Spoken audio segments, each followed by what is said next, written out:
Shalom, shalom. Vamos aqui, depois de um bom tempo, voltar aqui com as nossas lives. E hoje, por um motivo muito especial.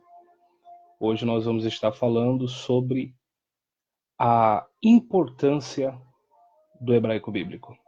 A importância do hebraico bíblico, isso é muito importante, ok? Então vamos aqui dando um tempinho para o pessoal poder chegar, poder entrar e estar aqui conosco para que nós possamos estarmos estudando juntos, ok? Nós já temos aqui um pessoal conosco, sejam muito bem-vindos. Shalom, Lekulan, que a paz e a graça do Eterno seja sobre todos. Se vocês estiverem me vendo, me ouvindo bem legal, faça aí o seu comentário. Eu quero aproveitar esse tempo para nós falarmos rapidamente sobre a importância do hebraico bíblico. Nós estamos perto da inauguração da escola de hebraico bíblico na cidade de Lambari, tá? É um presente que Deus nos proporciona e também nós temos alunos espalhados aqui por todo o Brasil, né? Então é muito importante que nós tenhamos essa compreensão. Nós já temos aqui algumas pessoas, algumas aparecem, outras não aparecem aqui para mim, mas vá compartilhando, comentando, que isso é muito importante. Se você tiver alguma dúvida sobre o tema que nós iremos abordar aqui, esse vídeo depois ele ficará salvo.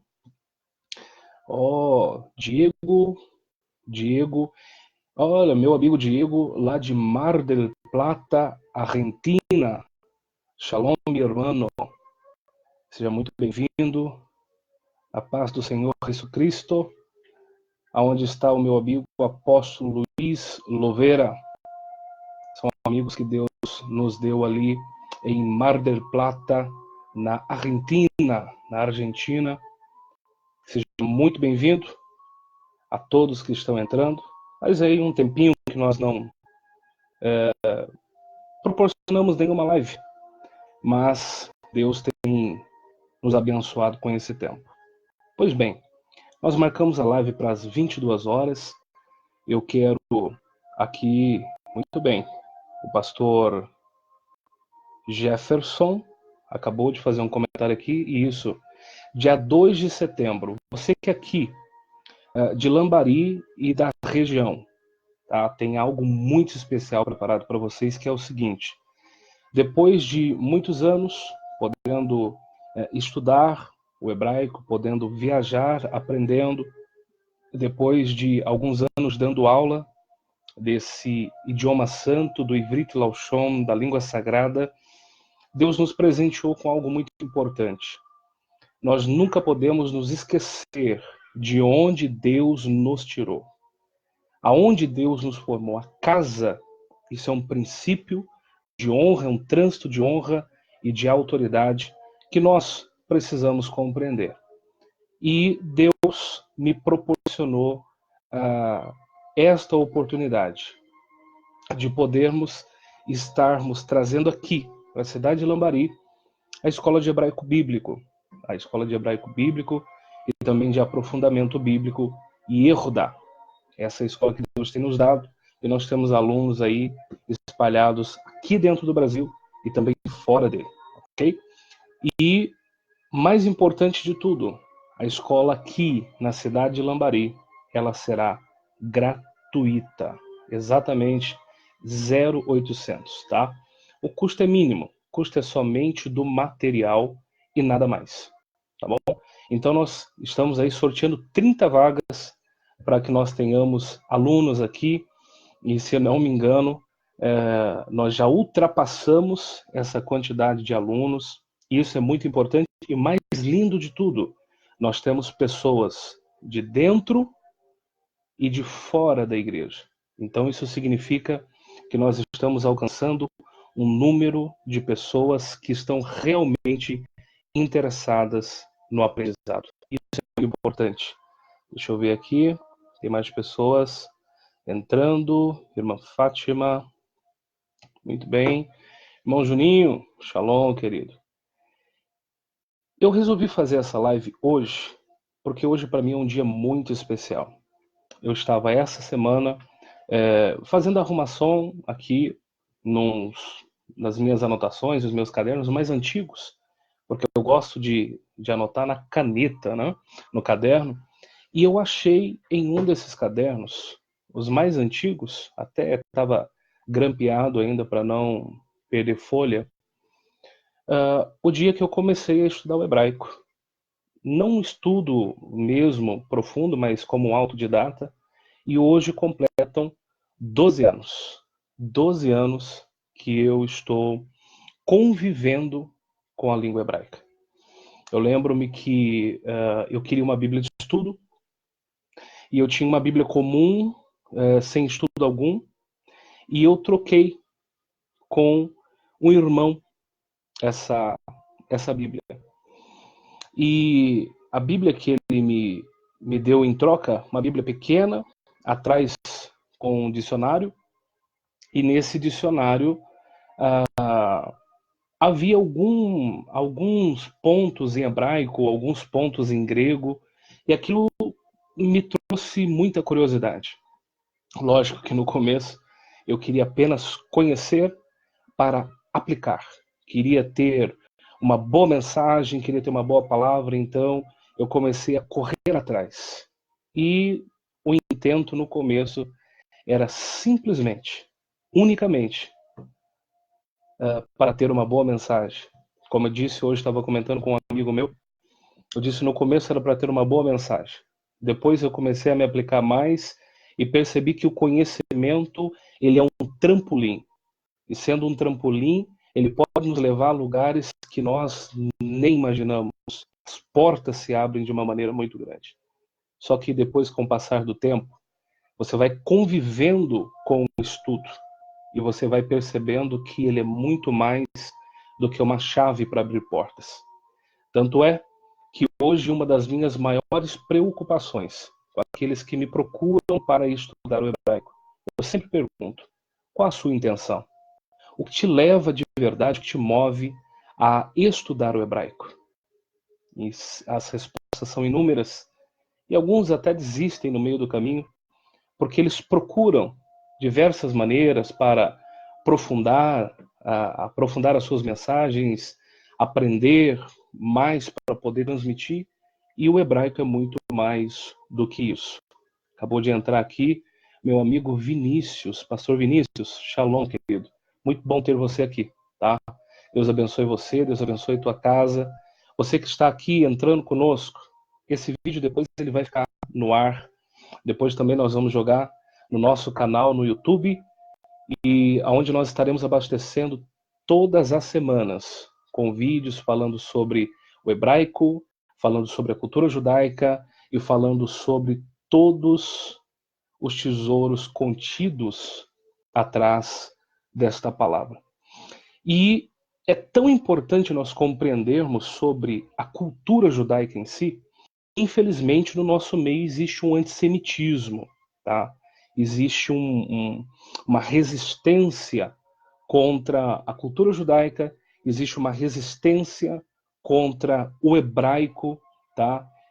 Já ouvi muitas pregações falando contra, já vi outras extremistas falando a favor, e não existe um ponto de equilíbrio. Capítulo 1, versículo 22 da primeira carta aos Coríntios, Paulo ele fala sobre a necessidade do equilíbrio, porque ele diz o seguinte: os judeus eles buscam sinais, os gregos, porém, buscam sabedoria. Então veja, existe dois extremos. Existe aqueles que querem demais a sabedoria, existe aqueles que querem demais os sinais. E isso faz com que o desequilíbrio aconteça. Então nós vamos observando na igreja, principalmente a igreja brasileira, que existem extremos envolto à igreja. Existem igrejas que são judaizantes, mas aqui nós temos um ponto a nos observar, ok? O primeiro ponto a observar é, muitas igrejas que parecem judaizantes, na realidade não são. Na realidade, elas estão se apossando, elas estão usurpando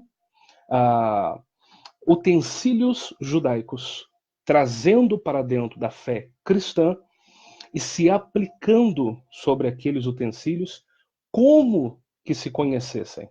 Então usam o shofar, usam o talite, usam a menorá, usam a Arona Kodesh, que é a Arca da Aliança, fazem uso do shemen, do azeite da unção, fazem uso de todos os utensílios do Mishkan e também do Beit Hamikadesh, que também é o templo santo do Senhor, e infelizmente colocam um jugo sobre toda a igreja. E existe também o ponto contrário. Existem aqueles que são completamente resistentes, não compreendem a profundidade, não compreendem a necessidade, e por não compreenderem nem a necessidade e por não compreenderem a vitalidade do hebraico e da cultura no meio, acabam se atrapalhando no meio do percurso e resistindo e trazendo assim um grave problema, levando o povo a não ter nenhum tipo de compreensão mais profunda do hebraico. Só que se nós formos começar a estudar a história, no período em que fiz o bacharelado e o mestrado, eu pude cavar um pouco da história, e no período em que estudo o hebraico, é algo tremendo. Nós não precisamos ir muito longe para compreendermos o quanto o hebraico e a cultura judaica está envolta no nosso meio. Por exemplo, o ano de 1500. O que aconteceu no ano de 1500? Aconteceu o descobrimento do Brasil. Só que antes do fato do descobrimento do Brasil, se você voltar para a Península Ibérica, Portugal e Espanha, estava acontecendo algo ali por volta de 2 séculos, 1,5 século, 2 séculos. Estava acontecendo uma obrigatoriedade. Qual era a obrigação? A obrigação era simples. Os judeus que saíram de Israel e que foram para aquela região, conhecido como judeus sefaraditas, os sefaradim, esses judeus, eles estavam sendo obrigados a se converterem ao cristianismo católico. Então, eles eram levados diante da corte, aquela corte os obrigava, e os obrigando, aqueles que não aceitavam poderiam sofrer expatriação, poderiam ser tirados da península, ou sofrer até mesmo a morte, ok? Nesse período, muitos judeus, para poderem continuar vivos, eles aceitaram a condição do título de cristãos novos. Quem são os cristãos novos? São judeus obrigados a se converterem ao cristianismo católico. Esses judeus que se converteram ao cristianismo católico foram documentados. Os seus nomes foram documentados e ao lado do seu nome estava escrito cristão novo. Esse povo que levou o nome de cristão novo, que nada mais eram do que judeus que estavam ali, que vieram de Israel, outros nasceram ali na Península Ibérica, em Portugal e também na Espanha, eles vieram juntos nas caravelas. E aqui nós temos algo muito interessante. Segundo alguns historiadores, se você for em Portugal buscar a documentação, aquele que nós colocamos como o descobridor do Brasil, Pedro Álvares Cabral. Este homem, ele não era apenas um serviçal da coroa, também não era só um capitão de navio, também não era só um descobridor, um desbravador. Ele também era um novo cristão. Pedro Álvares Cabral, segundo os historiadores mais profundos, e se você for procurar em Portugal, ou até mesmo aqui em documentos registrados no Brasil, Pedro Álvares Cabral, sim, era um judeu, era um novo cristão. Isso significa dizer que o enlace entre Israel e entre Brasil é muito mais profundo do que se imagina. Então já começa no seu descobrimento. Dentro da caravela, não somente o capitão Pedro Álvares Cabral era um novo cristão, como muitos dos que vieram.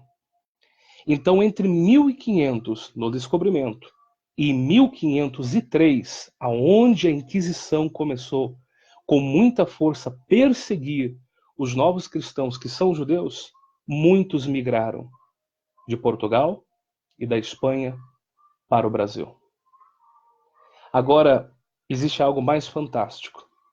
Se nós nos embrenharmos para o norte do Brasil, a região onde mais tinha, ou ainda tem, e disso eu não compreendo muito bem, o pau-brasil, nós vamos estudar nas nossas escolas, e as nossas escolas elas vão ensinar o seguinte: o pau-brasil leva o nome de pau-brasil por causa da sua cor avermelhada e por ser vermelho como brasa. Porém, assim como na língua portuguesa nós aportuguesamos muitas pronúncias, por exemplo, futebol, bola nos pés, futebol. Nós aportuguesamos esta pronúncia para este esporte, tal qual a pronúncia dos novos judeus que comercializavam esta madeira que nós chamamos de pau-brasil foi aportuguesada também. Eles chamavam essa madeira de barzel. Barzel. Barzel significa ferro. Barzel.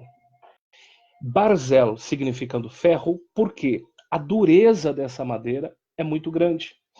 Então, os novos cristãos que estavam aqui no Brasil e que comercializavam para a Europa o barzel, o pau-brasil, deram esse nome.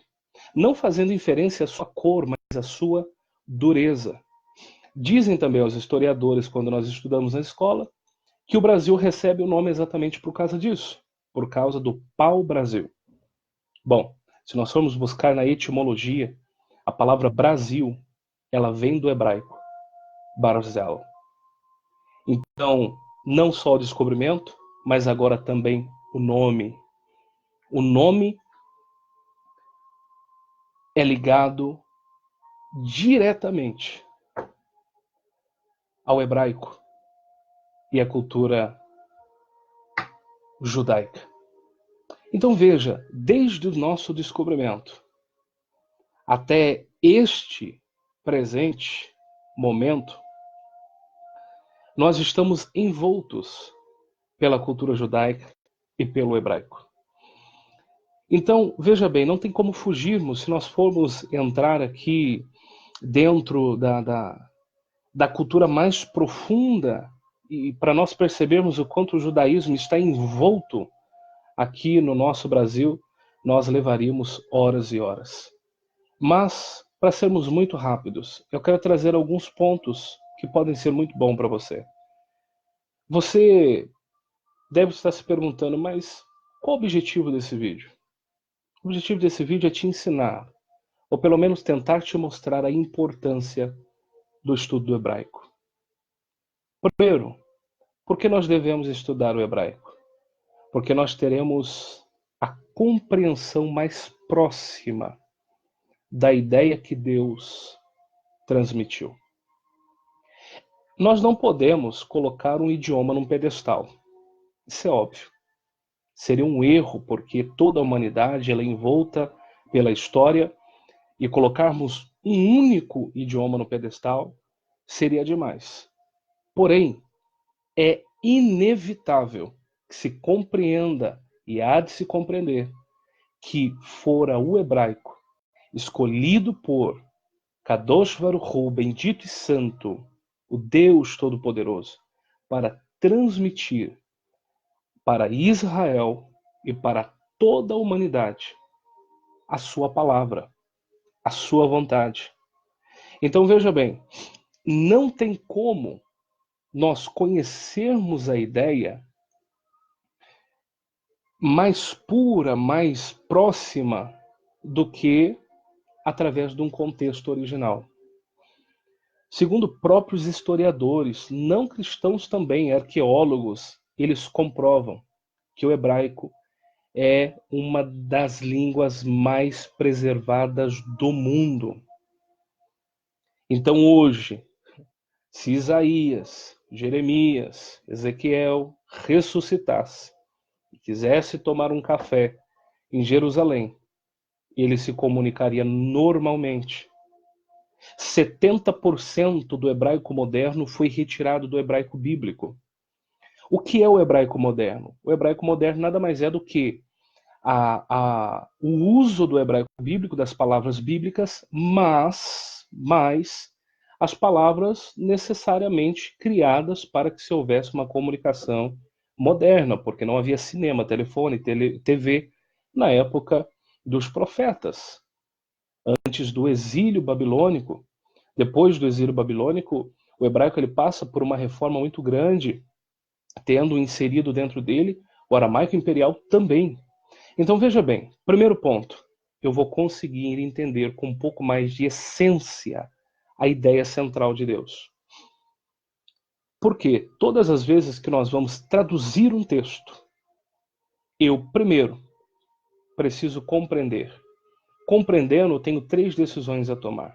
Eu posso traduzir literalmente, eu posso parafrasear e eu posso interpretar. Se eu for traduzir literalmente, eu não entendi, nem quem vai ler vai entender. Se eu traduzir pela interpretação, vai significar que é o que eu entendi que será entendido pelo outro. Se eu parafrasear, significa que será o que eu entendi, mais o que possivelmente será entendido pelo outro em uma extensificação na tradução. Então aqui nós temos um grande desafio. Então se você pode pegar o texto original, aqui eu tenho na minha mão uma Tanar, ok? Aqui eu tenho Torá, Nevin e aqui eu tenho Ketuvim, Tanar. Aqui é todo o Antigo Testamento em hebraico, mas nós conseguimos o Novo Testamento também em hebraico. Se você puder hoje sentar na sua casa e ler um texto da maneira que ele foi escrito há mais de 3.000 anos, e você compreender dentro da cultura e da ideia central, o quão mais fácil ficará para que você possa compreender a ideia de Deus. Até porque Deus, ele está falando a um povo fora do nosso tempo. Deus está usando um idioma, e dentro desse idioma existe a cultura carregada. Porque Deus falou o que falou, da forma que falou, para aquele momento falado. E aí entra os achismos. E quanto mais ismos nós temos no estudo, pior vai ficando a forma de interpretação. E aí hoje nós vamos vendo exatamente o que está acontecendo. Nós vamos vendo, infelizmente, a quantidade de igrejas que estão abrindo. E eu sei, não eu que sei, não a doutrina é assim, não a palavra é assim. Agora, quando você começa a interpretar pelo original, além de você compreender a ideia mais centralizada, além de você falar o idioma, além de você agora conseguir bater de frente com algumas heresias, você absorve menos aquelas heresias. Então você vai compreendendo com mais centralidade o que Deus está transmitindo. Quinto ponto é essencial, melhor, quarto ponto é essencial nós compreendermos o hebraico bíblico, porque todo o idioma carrega em si, na centralidade, a ideologia e a identidade. Então, se Deus falou daquela maneira, com aquele povo, então esta palavra, ela carrega a ideologia de Deus e ela carrega a identidade de Deus. Segundo, ela carrega a ideologia de um povo e ela carrega a identidade de um povo, e isto é muito importante. Outro ponto que nós precisamos observar é que ela transmite a mentalidade do escritor. Então, se você for pegar os ensinos de Jesus, pastor, mas o Novo Testamento, ele foi transmitido em grego. É claro que ele foi transmitido em grego. Porém, veja bem, aqueles que estavam nas mãos para poder ensinar, ensinavam em hebraico. Não se esqueça que eles se reuniam em Yerushalayim Shel Zahav, a cidade de ouro. E eles reuniam-se para orar, perseveravam no partir do pão, e eles iriam juntos estudar a palavra. São judeus convertidos a Jesus, a Yeshua ben Elohim, a Jesus, o Filho de Deus. Não existe outra língua que eles falam. Hoje, se nós quiséssemos disseminar mundialmente rapidamente uma notícia, é só nós disseminarmos em inglês. Mas isso não significa que a minha base de comunicação seja em inglês. Então, quando você estuda um pouco mais profundamente, você vai percebendo que a maior parte do Novo Testamento fora escrita em hebraico, transmitida em grego. Não somente koiné, como se aprende nas escolas de teologia, mas também o grego formal, até porque o grego é muito complexo. Então veja bem, como é que você vai compreender a mentalidade de Yeshua? Quando você lê, por exemplo, na Epístola aos Hebreus, que Yeshua é sacerdote pela ordem de Melquisedeque, de Melquisedeque. Por que ele é sumo sacerdote eterno pela ordem de Melquisedeque? Aquele homem que se encontrou com Avraham Raveno no capítulo 14, versículo de número 18 ao 20 de Sefer Bereshit, do livro do Gênesis. Como compreender? Como compreender por que depois, havendo ceado, entenda, o pão e o vinho é muito mais do que somente o toque na sua boca mensalmente na sua igreja.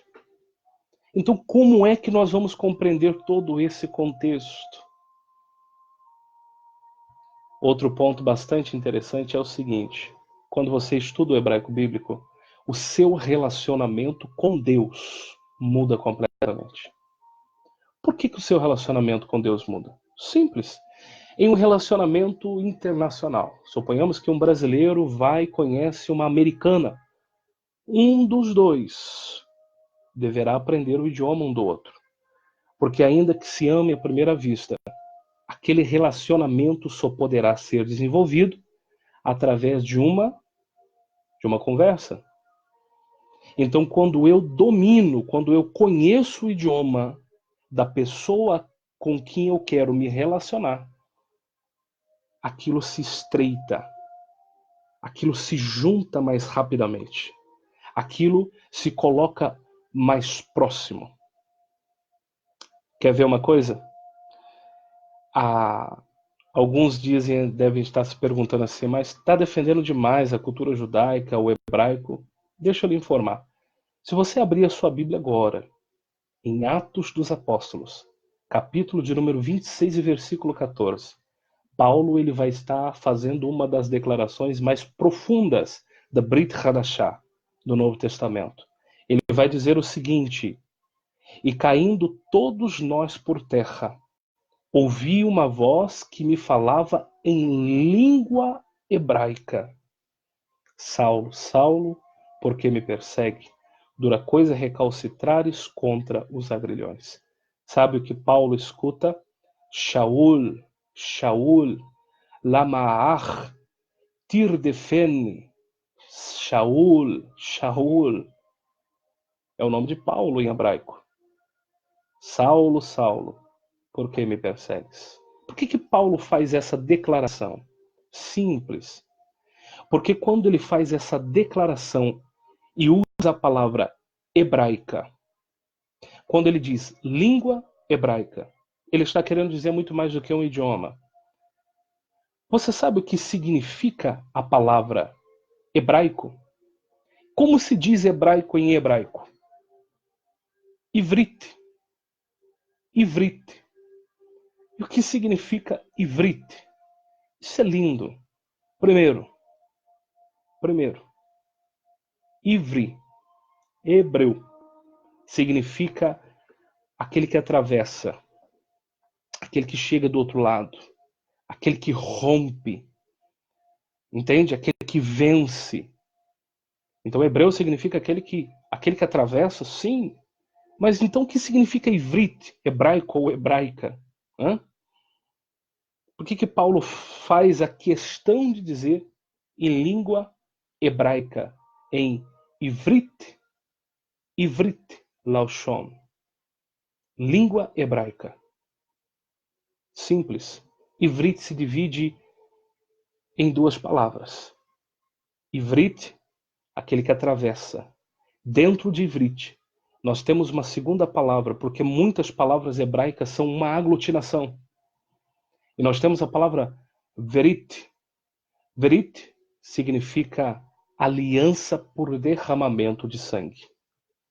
Então, a palavra hebraico, em hebraico, ivrit, significa aquele que atravessa tendo uma aliança.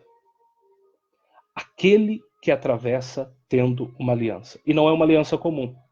Isso faz indicativa aos sacrifícios mostrado em Sefer Vaikra, no livro de Levítico. Ok? O nosso Yeshua, o nosso Senhor Jesus, o que aconteceu com ele? Ele não morreu? O símbolo da nossa aliança com Cristo não é uma aliança de sangue? Então veja, Jesus ele cumpriu o ivrit na cruz. Ele atravessa pela aliança de sangue. Então, compreender o hebraico é muito mais do que estudar um idioma. É entender vitalmente a ideologia de Deus no seu projeto original, Jardim Gan Eden, lá no Gan Eden, Jardim do Éden, e depois o seu projeto adicional para a volta ao projeto original, chamado salvação. Mas como diz salvação em hebraico? Yeshua. Yeshua.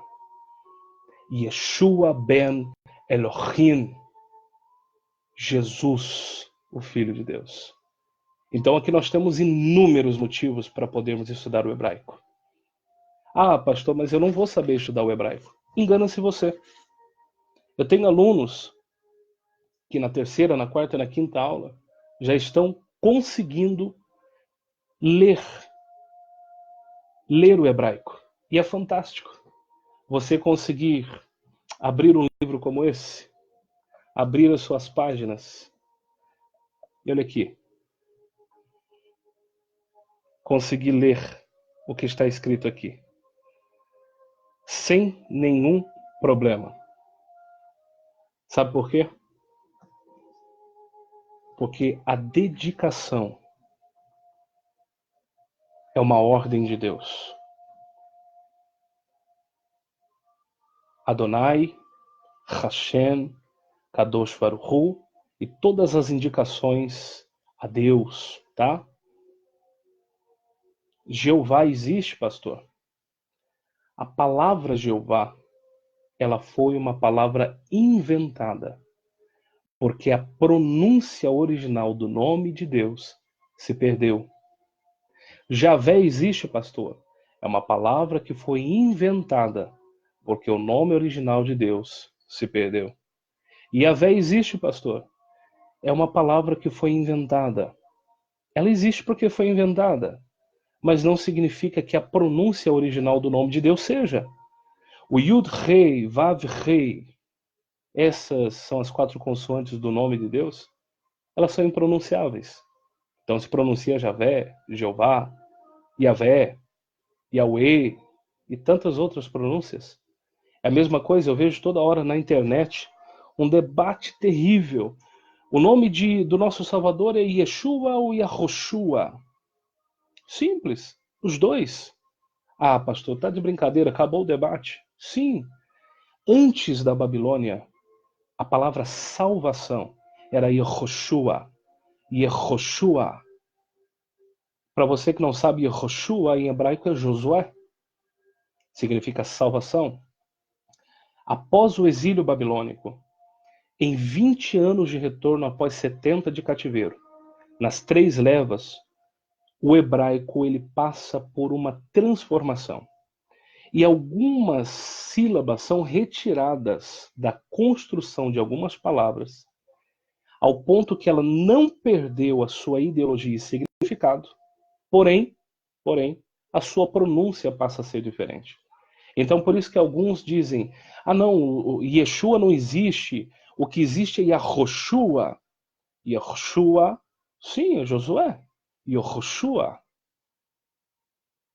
E se eu falar Yeshua está errado? É claro que não, porque é o hebraico do mesmo jeito. Uma você vai estar falando o hebraico pré-exílio e outro você vai estar falando o hebraico pós-exílio. Simples. Um hebraico que data de 586 a.C. e outro que data ali por meados de 400 em diante, antes de Cristo. Compreende? Então é muito importante nós estudarmos o hebraico bíblico, ok?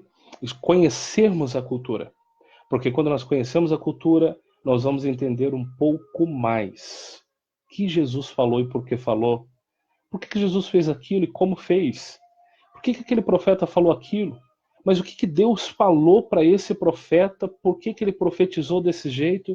Existem tantos textos complicados para que a gente entenda, tantos textos, e aí a teologia nos deixa doido. E aí um acha, o outro acha, um acha, o outro acha, você vai para uma escola dominical, você vai para outra, você vai para outra, e aí alguém te faz uma pergunta e você não sabe responder. Sabe por quê? Tá faltando só um pouquinho de conhecimento. E esse conhecimento hebraico não te esfria, ele te esquenta. Ele te esquenta. É algo surpreendente. Imagina você, a coisa mais bela do mundo. Davi, ele no pasto, depois de ter o dia todo cuidado das ovelhas, trabalhado, guerreado contra ursos e contra leões, ali guardando as ovelhas a todo tempo. Aí Davi, ele resolve cantar. Alguns dizem que esse cântico foi feito nessa época, enquanto Davi ele era um pastor de ovelhas. Outros dizem que esse cântico foi feito quando Davi era simplesmente o general do exército de Saul. Outros dizem que foi feito para sua coroação, mas não importa.